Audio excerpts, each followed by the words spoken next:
হায় হায়, হিজরাতের রজনীর মধ্যে আমার নবী যখন নাকি এমতো অবস্থায় আবু বকরের ঘরের দরজার সামনে করাঘাত করলো, আবু বকর সঙ্গে সঙ্গে দরজা খুলে দিলেন।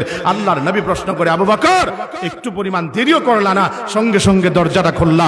আবু বকর ডাক দিয়ে বলে, ইয়া রাসূলুল্লাহ, জানেন না গো নবীজি, জানেন না, দীর্ঘ 6 মাস আগে আমায় বলেছিলেন আবু বকর মক্কা ছেড়ে হিজরত করে মদিনায় যেতে হবে। ও নবীজি, আপনি জানেন না এই 6 মাস পর্যন্ত আমি আবু বকর আমার বিছানাটাকে, আমার বিছানার সাথে আমার পিঠটারে লাগাই নাই, আমার বালিশের সাথে আমার মাথাটারে লাগাই নাই, আমি দুটো চোখের পলককে একত্রিত করি নাই। আমি দরজার সামনে আমি সারা রাত দাঁড়িয়ে থাকতাম, কখন আপনি আসবেন আর আমায় বলবেন আবু বকর দরজা খোলো। আমি যদি মুহূর্তের মধ্যে আমি দরজা না খুলতে পারি, আমি আশিক রাসূল বলে আল্লাহর কাছে কেমনে করে দাঁড়াবো? চিৎকার মেরে বলেন সুবহানাল্লাহ।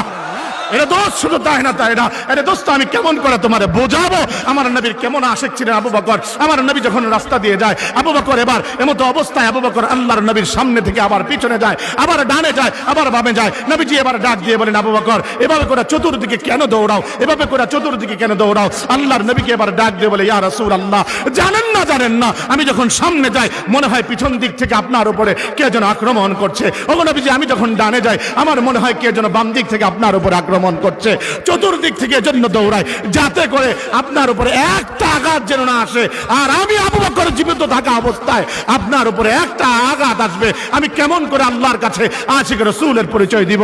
এটা দোস্ত সেই আবু বকর হলেন আমার নবীর প্রকৃত আশিক, আমার নবীর প্রকৃত আশিক। শুধু তাই না, শুধু তাই না দোস্ত, আমি যে কথাটা বোঝায় যাই সেই কথাটা হলো, আল্লাহর নবী যখন গুহার ভিতরে, এমন সময় আবু বকর যখন পেরেশান, আল্লাহর নবী প্রশ্ন করে, এত পেরেশান কেন? বলে, ইয়া রাসূলুল্লাহ, টাকা দেখেন না বেঈমানগুলো চতুর্দিক থেকে হাঁটতেছে, নাঙা তরবারি, খোলা তরবারি। ওগো নবীজি, তারা যদি তাদের পায়ের দিকেও তাকায় আর আমাদেরকে দেখে ফেলবে, দেখা মাত্র আমাদেরকে উঠিয়ে আমাদেরকে সঙ্গে সঙ্গে টুকরো টুকরো করে ফেলবে।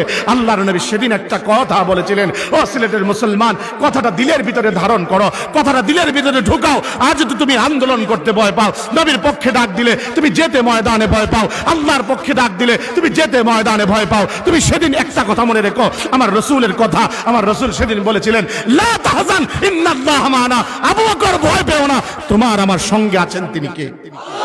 আর চিৎকার মেরে জোরে বলেন কে? আমার বোনও এই কথা বলেছিলেন। শোনো সাংবাদিক ভাইরা, আমি ভয় পাবো কেন?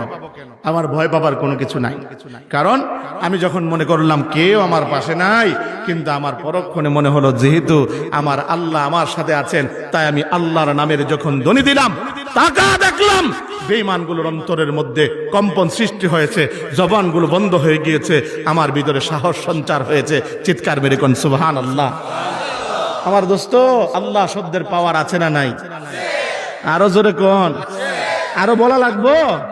আর একটু বইলেই যাই, যেহেতু আইসাই পড়ছি, না বললে পরে আফসোসই থাকবে। আল্লাহ লফজের পাওয়ারটা কত বেশি! হায় হায় আমার দোস্ত, আমার বন্ধু, আমার ভাই, এই জন্যই তো তারা বারবার আমাদেরকে ডাক দিয়ে বলে, কইস না, কইস না। আমরা বলি কবই, কবই, সারা জীবন বলেই যাব। আমার নবী একদিন ক্লান্ত আর পরিশ্রান্ত, এইভাবে করে করে তিনি ময়দানে শায়িত, পাশেই তরবারি ছিল। বেঈমান এবার আমার নবীর তরবারিখানা দেখা আমার নবীর বুকের উপরে আস্তে করে উঠা এবার ডাক দেয়া কয়, মাইয়াম নাউকা বিন্নি ইয়া মুহাম্মদ, মুহাম্মদ বলো আমার হাত থেকে তোমায় কে বাঁচাবে? দোস্ত, বাঁচানোর মালিক তিনি কে? আরো জোরে, আরো চিৎকার মেরে বলেন কে? আচ্ছা বলেন, আমার নবীর গায়ে কি জোর কম আছিল নাকি? ওরা তো পোল্ট্রি মারতে পারতো, পোল্ট্রি মেয়েরা ফেটে দিতে পারতো। আমার নবীর গায়ে কি জোর কম না বেশি? জোরে কেমন বেশি একটু বুঝাই। আমার নবীর গায়ে জোর ছিল এই দুনিয়ার আল্লাহ পাক 4